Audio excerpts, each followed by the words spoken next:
যদি সে বাংলার জমিনে আসতে চায়, আমাদের সব কথা বাংলার জমিনে যদি ঢুকতে চায়, আমাদের এক নাম্বার হিসাব হলো আমাদের রংপুরের আবু সাইদকে ফিরিয়ে দিতে হবে। কথা বলেন ঠিক কিনা? যদি সে বাংলায় ঢুকতে চায়, মুগ্ধ ভাইকে ফিরিয়ে দিতে হবে। বাংলায় ঢুকতে চায়, মতিউর রহমান নিজামীকে ফেরত দিতে হবে। বাংলায় যদি ঢুকতে চায়, আলী হাসান মুজাহিদকে ফেরত দিতে হবে। বাংলায় যদি ঢুকতে চায়, কাদের মোল্লাকে ফেরত দিতে হবে। বাংলায় ঢুকতে চাইলে কামরুজ্জামানকে ফেরত দিতে হবে। বাংলায় যদি ঢুকতে চায়, 18 কোটি মানুষের হৃদয়ের স্পন্দন ভালোবাসা আল্লামা সাঈদীকে ফিরিয়ে দিতে হবে। কথা বলে ঠিক কিনা? কারা কারা রাজি? দুহাত তুলে দেখান।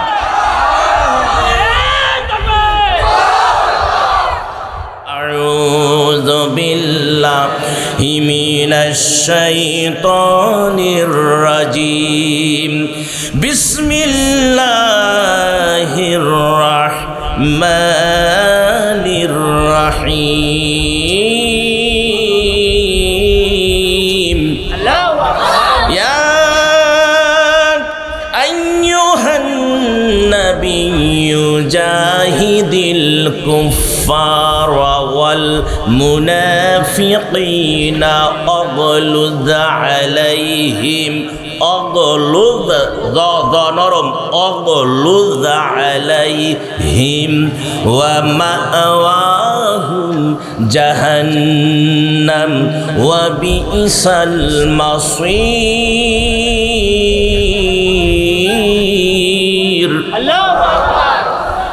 সরল তর্জমা আরম্ভ করছি, শুরু করছি পরম করুণাময় আল্লাহ সুবহানাহু ওয়া তাআলার নামে। তার আগে বিতাড়িত শয়তান থেকে আল্লাহর পানাহ চাচ্ছি। শুরু করছি পরম করুণাময়, তামাম পৃথিবীর যিনি মালিক, খালিক, রিজিকদাতা, পালনকর্তা, যিনি দয়ালু, সেই রবের নামে শুরু করছি। আল্লাহ সুবহানাহু ওয়া তাআলা বলছেন, ইয়া আইয়ুহান নাবিয়্যু জাহিদিল কুফফারা ওয়াল মুনাফিক। ইয়া আইয়ুহান নাবিয়্যু জাহিদিল কুফফারা ওয়াল মুনাফিক। হে নবী, কাফির আর মুনাফিক, যারা কুফরি করে আর যারা মুনাফিক, আপনি তাদের বিরুদ্ধে যুদ্ধ ঘোষণা করেন। এ কথাটা কে বলেছেন? আল্লাহ। কাকে বলেছেন? প্রিয় নবী মুহাম্মদ রাসূলুল্লাহ সাল্লাল্লাহু আলাইহি ওয়াসাল্লামকে বলেছেন। আবারও শোনেন, আল্লাহ পাক ইন্ডিকেট করে বললেন, ইয়া আইয়ুহান নাবিয়্যু জাহিদিল কুফফারা ওয়াল মুনাফিক। হে নবী, আপনি কাফের মুনাফিক যারা আছে এদের বিরুদ্ধে আপনি যুদ্ধ ঘোষণা করুন। এদের ঠিকানা হলো জাহান্নাম।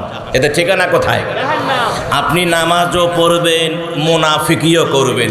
আপনি নামাজও পড়বেন, মানুষের জমি বেদখল করবেন।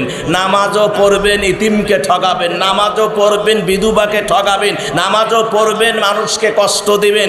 নামাজও পড়বেন, মানুষের দোকান বেদখল করবেন। নামাজও পড়বেন, সুদও খাবেন। নামাজও পড়বেন, জেনাও করবেন।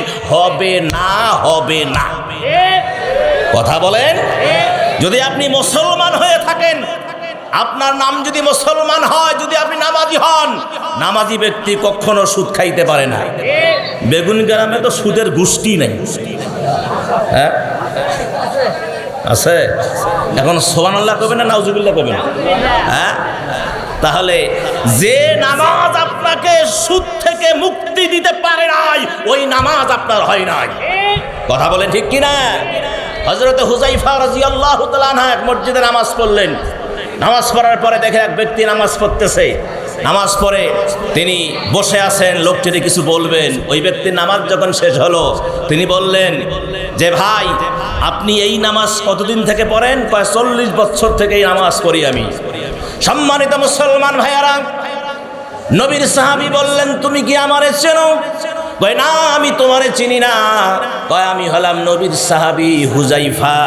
ও শোনো, তুমি যে নামাজ পড়তেছো, 40 বছর ধরে যদি এভাবে নামাজ পড়ে থাকো, আমার নবী যেভাবে নামাজের কথা বলেছে, নামাজ পড়েছেন, তোমার সেই নামাজ হয় নাই। আমার নবী যেভাবে নামাজ পড়েছেন, ওই নামাজ আর এই নামাজের মধ্যে অনেক কম বেশি। তোমার এই নামাজ হয় নাই। 40 বছর ধরে নামাজ পড়ে, 80 বছর ধরে নামাজ পড়ে, নামাজ হয় না। কারণ ওই নামাজি সুদ খায়, ওই নামাজি ঘুষ নেয়, ওই নামাজি জেনা করে, ওই নামাজি বদমাশি করে, ওই নামাজি নিজের বোনের জমি বেদখল করে বসে আছে, নিজের ভাতিজাকে ঠকিয়ে বসে আছে। কথা বলে ঠিক কিনা? ভণ্ডামি করার জায়গা পাও না মিয়া। যদি প্রকৃত নামাজি হয়ে থাকো, যদি জান্নাত পেতে চাও, কবর যদি তুমি শান্তিময় করতে চাও, কালকে সকালে উঠে তোমার ভাতিজা ভাতিজি তুমি যার যার সম্পদ লুণ্ঠন করেছো তোমাকে ফেরত দিতে হবে। যদি না দাও, তোমার এই বড় তসবির দানা দিয়ে কাজ হবে না, ওই লম্বা টুপি দিয়ে কাজ হবে না, লম্বা দাড়ি দিয়ে কাজ হবে না। তার কারণ শুনে রাখতে হবে, আল্লাহ বলেছেন হক হলো দুইটা। কয়টা? জোরে কোন কয়টা? একটা হলো হকুল্লাহ আর একটা হলো হকুল ইবাদ। কথা কোন? কয়টা হক? আমার মুসলমান ভাইয়ারাম, হকুল্লাহ আর হকুল ইবাদ এই দুইটার মধ্যে পার্থক্য হলো আল্লাহর হক যেটা, সেটা আল্লাহ মাফ করতেও পারেন, শাস্তি দিতেও পারেন। আপনি নামাজ পড়েন নাই, আল্লাহ ক্ষমাও করতে পারে, শাস্তি দিতেও পারে। রোজা করেন নাই, ক্ষমাও করতে পারে, শাস্তি দিতে পারে। এখতিয়ার কার? আমার আল্লাহর। কিন্তু আমার মুসলমান বেগুন গ্রামের মুসলমানেরা ও কালাই জয়পুরহাটের মুসলমানেরা, যদি আপনি বান্দার হক নষ্ট করেন, যতক্ষণ বান্দা মাফ করবে না, আমার আল্লাহ মাফ করে দিবে না। অত সোজা নয় মিয়া, টুকটাক সিজদা দিবেন আর হয়ে গেল। হ্যাঁ, কোন মৌলবি বলছে যে কপালে দাগ থাকলেই বলে জান্নাতে চলে যাবে? ওই জন্য সে নামাজে যা কপালে ভাবে গুতে গুতি করে, ভাবে মেজের সাথে এইভাবে নামাজের মশলার মধ্যে এইভাবে গুতে গুতি করে দাগ বানাবে। আমার ভাইয়ারা, তোমার এই গুতে গুতি আর সত্যা সত্যি করার কাম নাই। ঠিক মতো নামাজ পড়ো, মানুষের হক আদায় করো, আল্লাহকে রাজি খুশি করার জন্য ইবাদত করো। আমার আল্লাহ তোমার কপালে নূর চমকায়া দিবেন। কথা বলেন ঠিক কিনা? তাহলে আল্লাহ সুবহানাহু ওয়া তাআলা কোরআনে কি বলছেন? মুনাফিক আর কাফের যারা। মুনাফিকের চিহ্ন আমরা জানি তিনটা। কয়টা? আর যারা কোন কয়টা? ওয়াজ মুখস্থ করতে হবে ভাই। আল্লাহ রাব্বুল আলামিনের হাবিব বলেন মুনাফিকের আলামত হলো তিনটা। এক নাম্বার হলো কথা বললে মিথ্যা বলে, দুই নাম্বার ওয়াদা বরখেলাপ করে, তিন নাম্বার আমানতের খেয়ানত করে। আপনি উল্টা উল্টি করে বলতেও পারেন, সিরিয়াল ঠিক না হলেও চলবে। আপনি যদি বলেন এক নাম্বার আমানতের খেয়ানত করে, দুই নাম্বার ওয়াদা বরখেলাপ করে, তিন নাম্বার মিথ্যা বলে, তাও সমস্যা। মানে ঠিক থাকলে হলো। কথা বলেন আমার ভাইরা। তাহলে মুনাফিকের চিহ্ন কয়টা? তিনটা। এক নাম্বার কি? কথা বললে মিথ্যা বলে। কে কথা মিথ্যা বলেন না? হাত তোলেন দেখি। হ্যাঁ, 80 বছর বয়স, তারপরে বুড়ার বেটা মিথ্যা কথা কয়। 90 বছর কবরে যায় পা, তারপরে বলে কোরআন মানি না, হাদিস মানি না। মৌলবি দেখলে মাথা গিজ গিজ গিজ গিজ করে। কথা কন না কেন? হ্যাঁ, এরকম নাই? আছে না? মৌলবি রাস্তা দিয়ে গেলে বুড়ার বেটা 90 বছর বয়স, 150 দেখায়, এত লম্বা টুপি, এত জুব্বা, এত ডিজাইন। হিংসা যায় না, ওই বুড়ার কোনো লাভ নাই। কথা কোন ঠিক কিনা? ভালোবাসতে হবে। যদি ভালোবাসা পেতে চাও, মানুষকে আগে ভালোবাসতে হবে। কথা বলে আমার মুসলমান ভাইয়ারা, মিথ্যা আমরা ছাড়তে পারি নাই। মসজিদের ইমাম বলেন, মুয়াজ্জিন বলেন, হুজুর বলেন, খাদেম বলেন, খতিব বলেন, সাধারণ মানুষ মাস্টার বলেন, মুস্টার বলেন, প্রিন্সিপাল বলেন, প্রধান শিক্ষক বলেন, এগুলো তো মিশে পাতার হাড়ি। কথা কন না? এ যে কোনো প্রতিষ্ঠানের প্রধান যারা, আর মিশে পাতার হাড়ি। আবার সবাই 100 না, 100 বলছি না, কিছু ভালো আছে, আসলে নাই।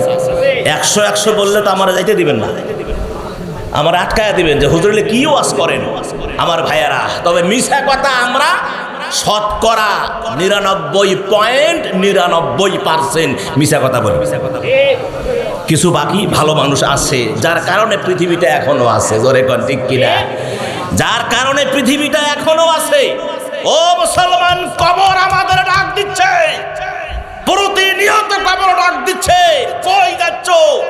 এই কবরে তোমার, এই জায়গায় তোমার আসতে হবে। আমাদের হুঁশ নাই। আমাদের কি নাই? হুঁশ নাই। বিধায় বেগুন গ্রামের মুসলমান ভাইয়েরা, মুনাফিকের তিনটা চিহ্ন। এক নাম্বার চিহ্ন হলো কি?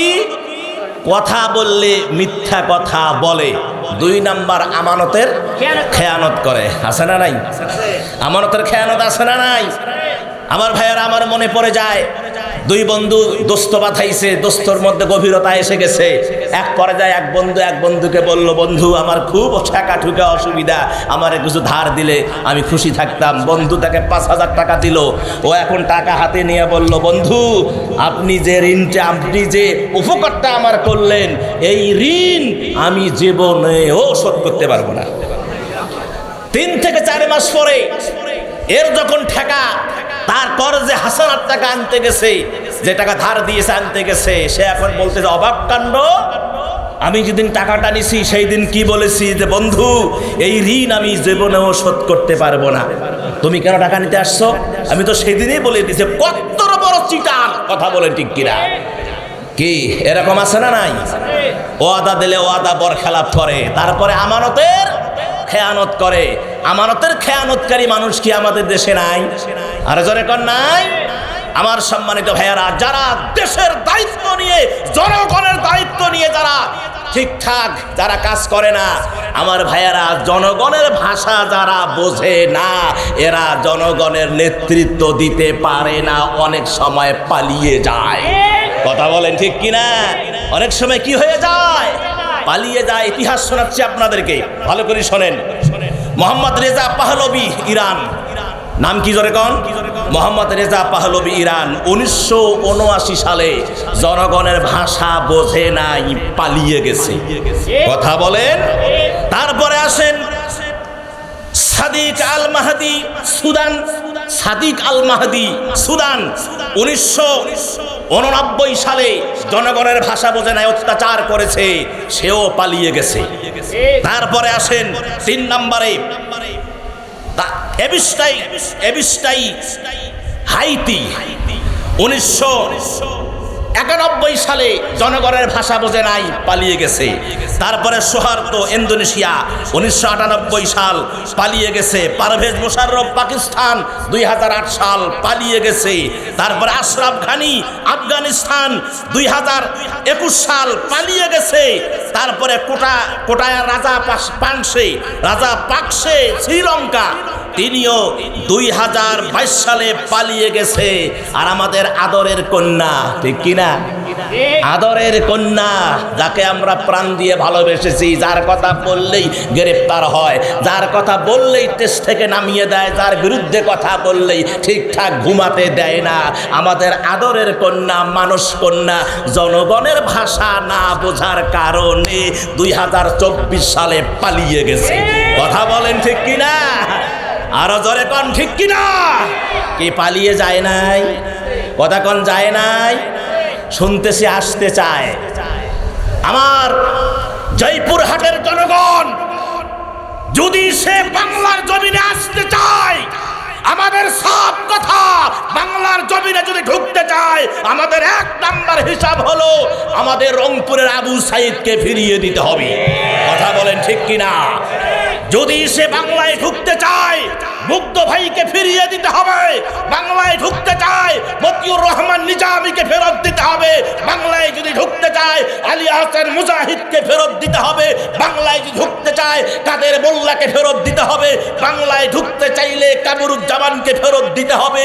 বাংলায় যদি ঢুকতে চায়, 18 কোটি মানুষের হৃদয়ের স্পন্দন, ভালোবাসা আল্লামা সাঈদীকে ফিরিয়ে দিতে হবে। কথা বলে ঠিক কিনা? কারা কারা রাজি? 2 হাত তুলে দেখান।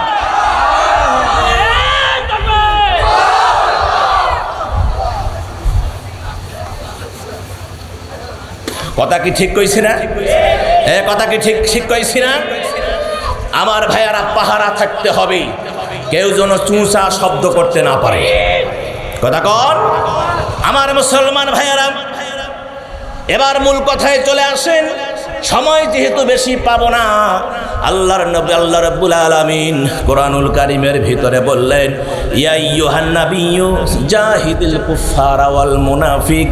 ও নবী, আপনি কাফের মুনাফিকদের বিরুদ্ধে আপনি যুদ্ধ ঘোষণা করেন। মুনাফিক কারা? রসুল করিম সাল্লাল্লাহু আলাইহি সাল্লাম মুনাফিকের সিরিয়াল 17 শ্রেণীর মানুষ মুনাফিক। আমি কিন্তু সময় অত পাবো না, জয়টা হয় বলবো আর কি। 17 শ্রেণীর মানুষ কি জোরে কান মুনাফিক। কে বলেছেন? নবীজি বলেছেন। নবীজি কই পাইলেন? নবীজি কোরআন থেকে জেনেছেন। আল্লাহ নবীজিকে জানায়া দিয়েছে। নাম্বার 1, আল্লাহ রাব্বুল আলামিন নবীজিকে জানালেন, 1 নাম্বার হলো দুমুখ স্বভাবের যারা দুমুখ স্বভাব যাদের আছে, এরা যতই দান করুক না কেন, সদকা করুক না কেন, মসজিদ বানায় দেখ না কেন, মাদ্রাসা বানিয়ে দেখ না কেন, উন্নয়নমূলক কাজ করুক না কেন, আমার রাসূল বলেছেন, আমার আল্লাহ জানায়া দিয়েছেন, এদের ঠিকানা হলো জাহান্নাম। দুমুখ সাপ, সূরা বাকারা আয়াত নাম্বার হলো 8। কয় নাম্বার আয়াত?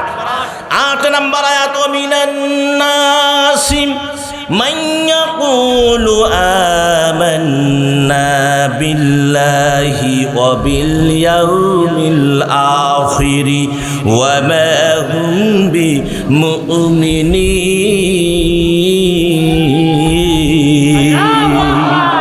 আরো জোরে বলেন, আরো জোরে বলেন, আরো জোরে বলেন। আল্লাহ রাব্বুল আলামিন বলেন যে মানুষের মধ্যে এমন লোক রহিয়াছে যারা বলে আমরা আল্লাহ এবং রাসূল, আল্লাহ এবং আখিরাতে ঈমান আনিয়েছি, কিন্তু তাহারা মুমিন নয়। মানুষের মাঝে এমনও মানুষ আছে, লিল্লাহে তাকবীর, লিল্লাহে তাকবীর। আমার দরদের কলিজার ভাইয়ের আগমন, আমার দরদের কলিজার ভাইয়ের আগমন, বগুড়ার নিয়ামতের আগমন, গোটা বাংলার নিয়ামতের আগমন।